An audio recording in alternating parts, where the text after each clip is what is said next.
빌립보서는 사도 바울이 옥중에서 빌립보 교회에게 보낸 편지입니다.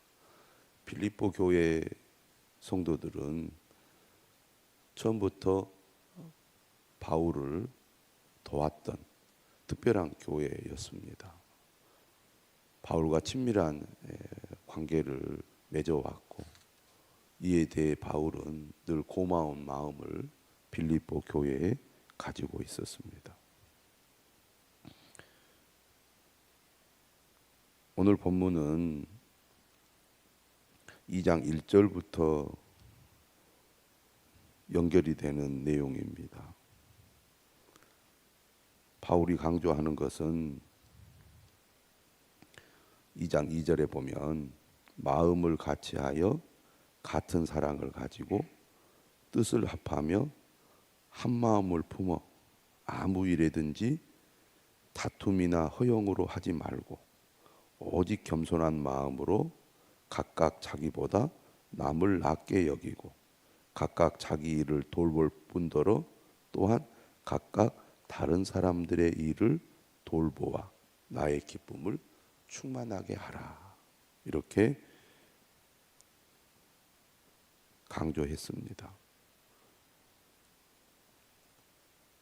복음을 전하는 빌립보 교회가 그 사명을 잘 감당하기 위해서는 무엇보다도 하나 되어야 한다는 것입니다.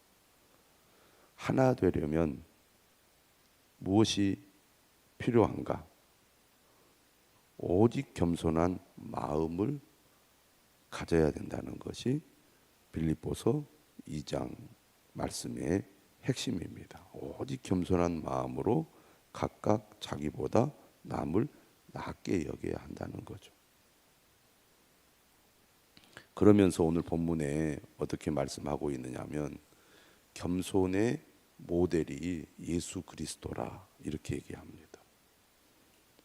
예수님은 하나님의 본체이시고 하나님과 동등된 분이시잖아요. 그런데 낮고 천한 인간이 되셨습니다. 오히려 자기를 비워 종의 형체를 가지사 사람들과 같이 되셨다는 것입니다. 한마디로 말하면 왕인데 가장 신분이 낮은 종이나 노예가 되었다는 겁니다. 왕은 자신의 말 한마디면 뭐든지 할 수 있는 사람이고 가장 좋은 옷 또 가장 좋은 지위에서 자신이 하고 싶은 대로 하는 사람입니다. 그리고 다른 사람들 앞에 빛이 나고 또 그 영광이 대단하죠. 그러나 종과 하인은 누구 하나 알아주지 않습니다. 이름도 없습니다. 우리가 겸손해진다는 것은 이처럼 철저히 자신을 낮추는 것입니다. 자신을 감추는 것이죠. 결코 자신을 드러내지 않는 것입니다. 있는지 없는지도 모르게 행동하는 것입니다. 좋은 교회들을 가보고 들어보면 그 교회 장로님이 누군지 모르는 경우가 많습니다. 흔적을 드러내지 않고 조용히 없는 듯이 충성하고 헌신하는 중직자들이 좋은 교회에는 있습니다. 예수님은 어떤 분이셨습니까? 사람의 모양으로 나타나사 자기를 낮추시고 죽기까지 복종하셨으니 곧 십자가에 죽으심이라. 예수 그리스도께서 자기를 낮춰서 죽기까지 복종하셨던 것처럼 하나님이 기뻐하는 겸손의 사람은 예수님을 본받아 죽기까지 복종하는 사람입니다. 열심보다 중요한 게 순종이죠. 자기 고집대로 자기 뜻대로 하는 사람은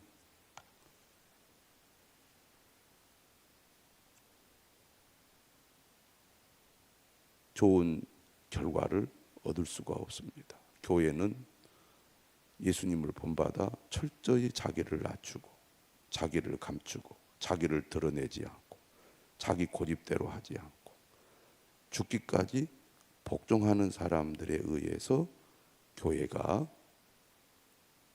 존재할 때 그 교회가 하나님이 기뻐하는 교회가 될 수 있습니다.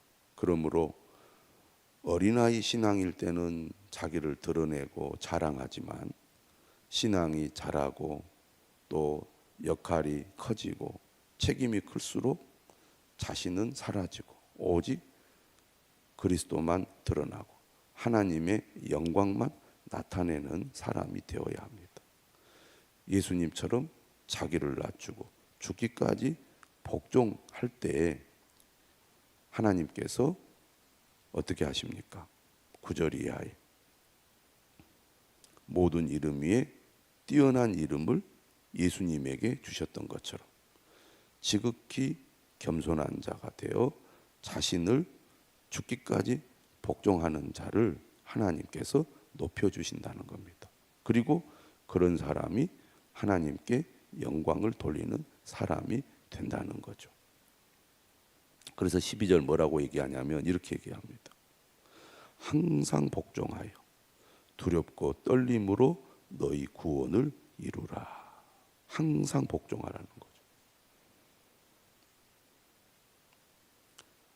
우리가 신앙생활을 하는 것은 하나님 앞에서 하는 것입니다. 우리가 교회 생활하는 것은 하나님 앞에서 하는 거예요. 그렇기 때문에 두렵고 떨림으로 구원을 이루어 가야 합니다. 나는 죽고 오직 내 안에 그리스도가 살아 있어야 합니다. 나는 감추고 오직 하나님만 영광 받으시도록 해야 합니다. 13절에 보면 너희 안에서 행하시는 이는 하나님이시니 자기의 기쁘신 뜻을 위하여. 하나님께서 우리 안에 계셔서 하나님의 기쁘신 뜻을 위하여 우리를 사용하시잖아요. 어떻게 사용하시느냐? 너희에게 소원을 두고 행하게 하시나니. 우리가 하는 모든 일은 하나님의 뜻을 따라 하나님이 우리에게 감동을 주시고 힘을 주셔서 하나님을 기쁘시게 하기 위해서 해야 합니다. 나를 기쁘게 하고 내 영광을 드러내기 위해서 해서는 절대 안 된다는 거죠. 그래서 모든 일을 원망과 시비가 없이 해야 합니다. 모든 일을 원망과 시비가 없이 하라. 내가 겸손한 마음으로 주님을 섬길 때 이로 인하여 모든 사람들이 기뻐하고 또 감사하고 하나가 되어야 하는데 겸손하지 못하고 복종하지 아니하고 자기 고집대로 자기를 드러내고 자기 영광을 위해서 일을 하게 되면 반드시 원망과 시비가 일어나서 하나됨이 깨지고 공동체가 흔들리게 되는 겁니다. 바울은 그걸 염려한 거예요.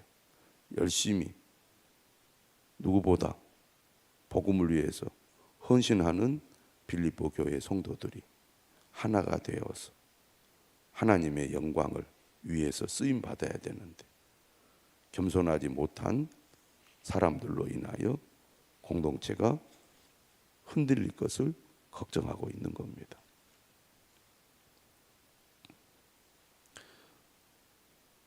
우리의 신앙이 더 성숙해지고 내 마음이나 생각이 아니라 오직 하나님의 은혜로 성령의 능력에 감동이 되어서 오직 하나님의 뜻만을 드러낼 때 15절 이렇게 말합니다. 이는 너희가 흠이 없고 순전하여 어그러지고 거스르는 세대 가운데서 하나님의 흠 없는 자녀로 세상에서 그들 가운데 빛들로 나타내며. 생명의 말씀을 밝혀 나의 다름질이 헛되지 아니하고 수고도 헛되지 아니하므로 그리스도의 날에 내가 자랑할 것이 있게 하려 함이라. 빌립보 교회에 대한 바울의 특별한 애정이 있었습니다. 지금 그는 옥에 갇혀 있습니다. 미래가 어떻게 될지 알 수 없습니다. 그런데 지금 자신이 없지만 빌립보 교회 성도들이 그리스도 예수의 마음을 가지고 주님을 섬기고 교회를 섬길 때 이 교회가 정말 아름다운 열매를 맺어서 자신이 하나님 앞에 자랑할 것이 있게 되기를 바란다고 말하고 있는 거죠. 빌립보 교회가 그런 교회가 되기를 간절히 바라고 있고, 그런 교회가 될 수 있다면 나는 죽어도 좋다, 너희를 위해서 내가 기꺼이 희생할 수 있다 라는 것이 17절 말씀입니다. 그리고 뭐라고 얘기하냐면 나는 기뻐하고 너희 무리와 함께 기뻐하리니 이와 같이 너희도 기뻐하고 나와 함께 기뻐하라.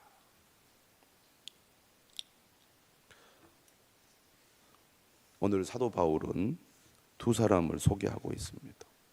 첫 번째는 디모데, 두 번째는 에바브로디도라는 사람입니다. 바울에게는 동역자들이 많이 있었는데 끝까지 바울과 함께 했고 바울에게 순종했던 디모데라는 영적 아들이 있었습니다. 믿고 맡기고 믿고 보낼 수 있는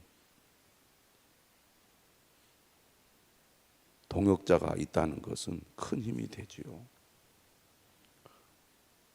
저는 우리 성도들이 디모데와 같은 사람들이 될 수 있기를 바랍니다. 하나님께서는 바울이나 디모데나 똑같이 귀하게 여기시고 하늘의 큰 상을 주실 것입니다. 디모데는 바울을 돕는 자로서 바울이 가지 못한 곳에서 목회자로서 사역을 했던 사람입니다.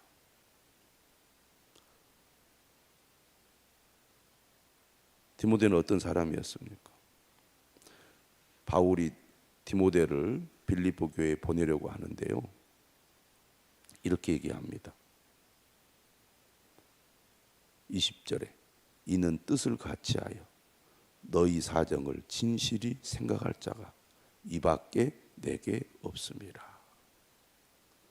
진정으로 교회를 사랑하고 바울의 심정을 잘 헤아려서 교회를 돌볼 수 있는 사람이 지금 바울의 지금 현재 상황에서 디모데밖에 없다는 얘기입니다. 이렇게 진정으로 믿고 맡길 수 있는 사람, 그런 디모데와 같은 신실한 동역자들이 교회에 많이 있을 때 그 교회가 좋은 교회가 되는 거죠. 21절에 이렇게 말합니다. 그들이 다 자기 일을 구하고 그리스도 예수의 일을 구하지 아니하니. 사람들은 항상 자신의 일이 우선순위에 있습니다. 또 어떤 일을 할 때 다 자기 욕심을 따라 자기 목적을 가지고 자기를 위해서 일을 해요. 그리스도 예수의 일이 우선순위가 아닙니다. 그리스도 예수의 일이 자신의 목적이 아닙니다. 그런데 디모데는 그리스도 예수의 일이 항상 우선순위고 그의 목적이 되었습니다. 이렇게 합시다라고 할 때 자기 일만 구하기 때문에 그리스도 예수의 일은 안중에 없는 경우도 있고 또 바쁘고 시간이 없어서 못한다고 거절하기도 합니다. 바울은 디모데는 그러지 않았다는 거죠. 디모데는 바울을 돕고 바울과 동역할 때 바울이 겪는 고난을 함께 겪어야 했습니다. 그런데 디모데는 그것을 두려워하지 않았어요. 사람들은 쉬운 일, 할 만한 일, 자신을 드러내는 일에는 열심을 내지만 힘든 일, 또 고난이 따르는 일, 귀찮은 일, 이런 일은 잘 안 하려고 합니다. 그런데 디모데는 그렇지 않았어요. 디모데의 연단을 너희가 안 하니 자식이 아버지에게 함같이 나와 함께 복음을 위하여 수고하였느니라. 바울이 겪는 고난에 디모데가 함께 했다는 얘기죠. 그래서 정말 믿고 신뢰할 만한 디모데를 너희에게 보낼 계획을 가지고 있다. 그리고 나도 너희들에게 가게 될 것을 확신한다. 이렇게 말합니다. 그러면서 25절에 에바브로디도에 관한 말을 하는데, 에바브로디도를 지금 더 먼저 빨리 너희에게 보내겠다라고 말합니다.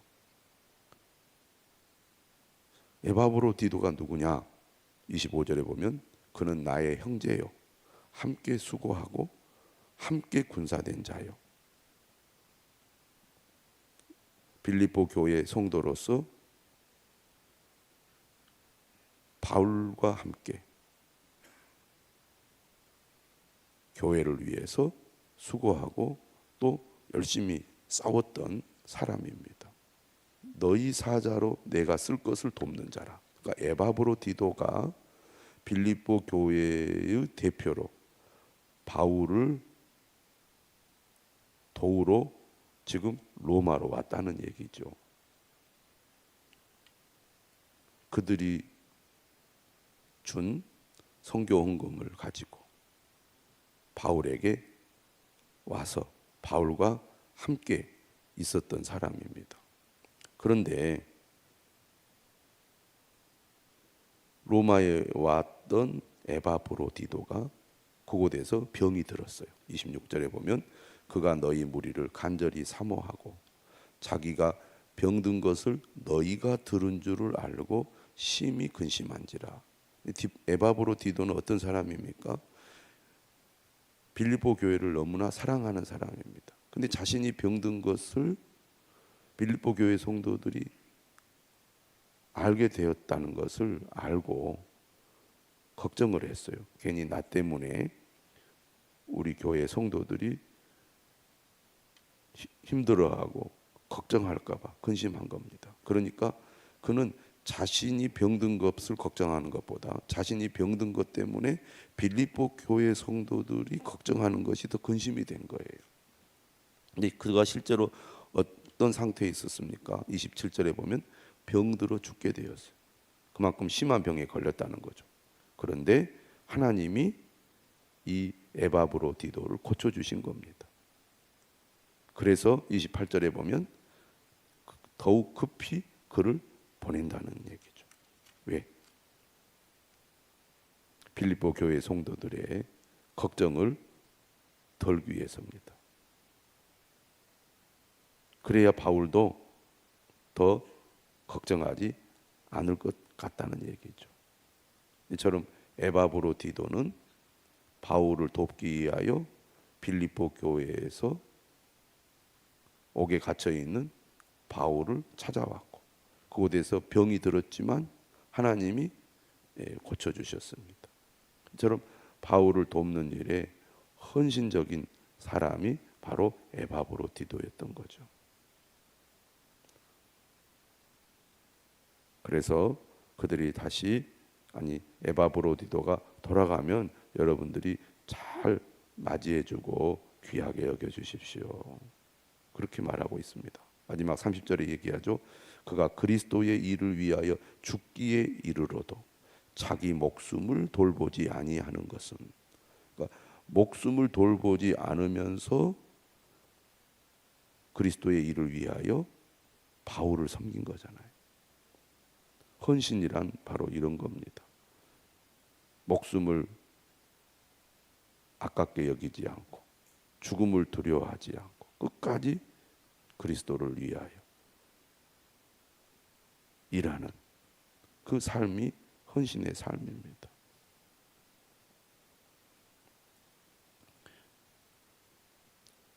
오늘 우리도 이런 에바브로디도의 헌신을 배워야겠습니다. 그런 헌신된 믿음을 가져야 되겠습니다. 말로는 큰 일을 할 것처럼 얘기하지만 행동으로는 못하는 분들이 있습니다. 그런데 진정으로 하나님의 은혜를 받고 성령에 사로잡힌 사람은 말로 하지 않고 행동으로 하죠. 말로는 큰 일을 하는 것처럼 보이지만 행동은 별로 없는 사람이 있는가 하면 말로는 전혀 드러내지 않지만 행동으로는 큰 일을 하는 분들이 있습니다. 에바브로디오와 같은 헌신, 디모데와 같은 믿음, 그런 믿음의 사람들이 우리 교회에 많이 세워질 수 있기를 주님의 이름으로 축원합니다.